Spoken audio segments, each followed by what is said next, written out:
میرے نبی اکرم صلی اللہ تعالیٰ علیہ وآلہ وسلم نے فرمایا 4 چیزیں بدبختی کی علامت ہیں۔ ایک تو فرمایا کہ آنکھوں کا خشک ہو جانا، کبھی بھی اللہ کے خوف سے ان میں آنسوؤں کا نہ آنا بدبختی کی علامت ہے۔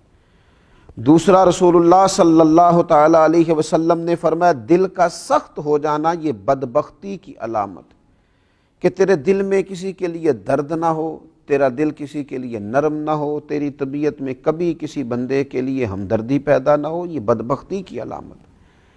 اور تیسرے نمبر پر نبی پاک صلی اللہ تعالیٰ علیہ وسلم نے فرمایا دنیا کی ہرس میں لگ جانا، لالچ پیدا کر لینا، ہوس پیدا کر لینا، میں کیسے کو زیادہ سے زیادہ مال اکٹھا کر سکتا ہوں، یہ بدبختی کی علامت۔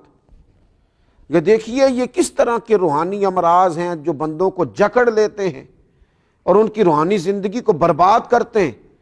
چوتھے نمبر پر میرے نبی پاک صلی اللہ تعالیٰ علیہ وآلہ وسلم نے فرمایا لمبی امیدیں وابستہ کرنا، بدبختی کی علامت۔